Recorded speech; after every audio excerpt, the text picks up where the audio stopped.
AskReddit. What's something you don't think you'll ever do again in your life? Trust the electric company to trim the oak trees in my front yard. They chopped down 2 mature trees and left the firewood in a giant pile in the driveway as a favor. Duke or Progress Energy, you.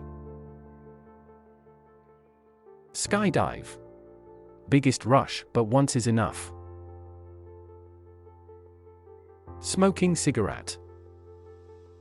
I sometimes have dreams where I am smoking, but never want to do it in reality again. Drink until I'm drunk. I have a drink like once a year, and one is more than enough. Lining up early in the day at a concert with general admission tickets so I can get to the front row. Then never leaving that spot for the entire concert so I can hold my spot while the main act performs. See Metallica 24 times live. Always did this in the early years until I realized you can still enjoy it just as much further away where you can breathe LOL. I did the Wild Cave tour at Mammoth Cave where it's like a 6-hour caving adventure and I'll never do it again. I didn't think I was claustrophobic, but crawling through space is so narrow you have to lay flat on your stomach and shimmy your body with no room to even lift your head or turn around. Never again. Some of the areas you crawl through are so tiny that they actually have height and chest circumference limits so people don't get stuck. Say yes when my gut is telling me no. Climb stairway to heaven in Hawaii. I took the legal route. There were several escarpments and super narrow trails. One bad step and you can die up there. Go to a concert where I have to stand. I'm too old for that stuff, please just give me seats. Tour Pripyat. My oncologist joked that it's probably how I caught cancer. I visited the USSR a couple months after Chernobyl. The advice at the time was to not eat fish, stay out of the rain. Most meals were included in the trip, but we didn't get to pick our entries. It was basically take it or leave it. And we got soaked in the rain at least once. When I was diagnosed, I couldn't help but wonder if there was a connection. College. Sad, but true. Just not worth the money or stress, all for the chance of getting a job that pays exactly the same. I find the concept of college in the US so weird.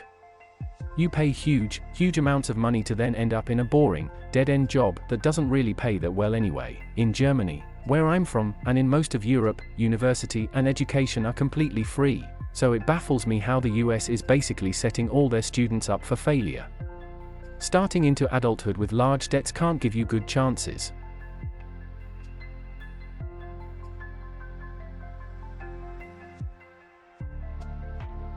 Smoke grass. I was using it for a long time to help with my sleep disorder since it helped to make me sleepy. And after about a year of daily use, I started to cut back, and that is when I found out weed has some wicked withdrawal symptoms. It's been about a month and I am doing way better, back to around 95%, but I know some can go through it for up to a year. It was gnarly and I never want to touch the stuff again, even occasionally.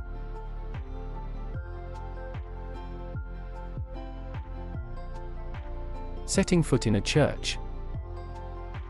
Last time I stepped into a church, it was a Southern Baptist church in South Carolina. I attended an invitation from a coworker. Pristine white church, classical structure, not commercialized mega church you see now, huge congregation and everyone in suits and Sunday best. This was 2009. Preacher gets up, your typical red-faced clean-cut heavy Southern accent, and I'm expect Jesus, and Bible tales, stories from the New Testament, etc. But no.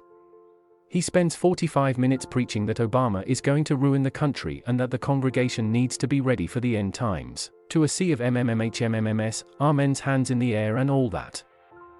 They sing a few songs, and then close with another prayer, and everyone walks out as if they just spend their time glorifying God instead of just being ignorant racists. Work under a supervisor who threatens employment status as motivation. I'm at a new job, and seeing the difference is making me realize the emotional toll that's been taken from me. Some bozo constantly weighing out my livelihood like it's a game is something I'll never endure again. That kind of harassment, manipulation is subhuman. There are plenty of companies perfectly willing to accept my ethic and skill. The grass is, in fact, greener on the other side. Go find it, you're worth it. Do whatever it takes to leave these bozos holding the bag. The world will be a better place without them, and the more we get up and leave, the less of them there will be. Thank you for watching. For more short Reddit compilations, make sure to subscribe. See you next time.